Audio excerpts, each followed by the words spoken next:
Iran और Israel एक बार फिर आमने सामने हैं। दोनों के बीच तनाव बढ़ता जा रहा है और अब एक बार फिर नौबत जंग तक आ पहुंची है। हमास का पॉलिटिकल चीफ इस्माइल हानिया और मिलिट्री चीफ मोहम्मद दाइफ दोनों अलग अलग हमलों में मारे जा चुके हैं।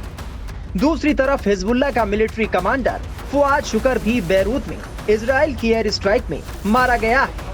इसे ईरान का बड़ा नुकसान माना जा रहा है, क्योंकि हमास और हिजबुल्लाह के पीछे ईरान का हाथ माना जाता है, यानी ईरान इनका मददगार है।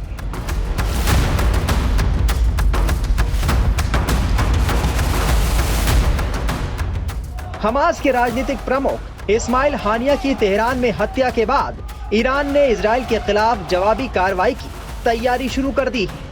हमले की योजना बनाने के लिए ईरान के शीर्ष अधिकारी गुरुवार को लेबनान, इराक और यमन में मौजूद अपने चरमपंथी सहयोगियों के साथ मिले।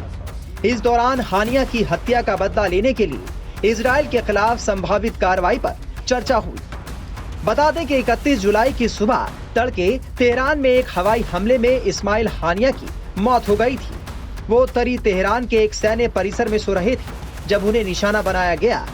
इसके कुछ घंटे पहले ही 30 जुलाई की शाम को इजराइल ने बैरूत में हिजबुल्लाह के सैन्य प्रमुख फुआद शुकर को ढेर कर दिया था।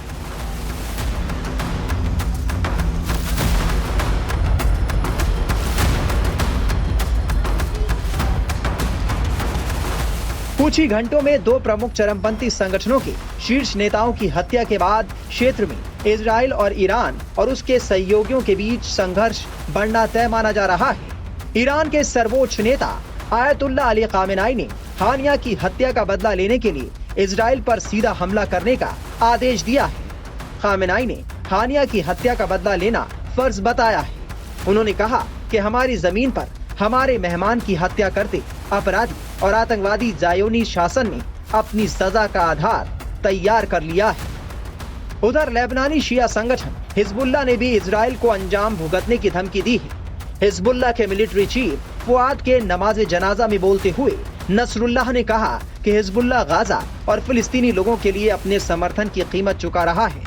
उन्होंने कहा कि समूह अब समर्थन से आगे निकल गया है और सभी मोर्चों पर खुली लड़ाई की घोषणा कर रहा है। हसन नसरुल्लाह ने आगे कहा कि उसने दक्षिणी लेबनान में हिजबुल्लाह लड़ाकों को 30 और 31 जुलाई को लड़ाई रोकने का आदेश दिया था, लेकिन 2 जुलाई से और तेजी से हमला शुरू होगा। वहीं इजरायली प्रधानमंत्री बेंजामिन नेतन्याहू ने कहा है कि इजराइल किसी भी स्थिति के लिए पूरी तरह तैयार है। इजराइल के खिलाफ किसी भी तरह की आक्रामक कार्रवाई हुई तो ईरान और उसके मददगारों को भारी कीमत चुकानी होगी। Times now of Bharat digital की रिपोर्ट।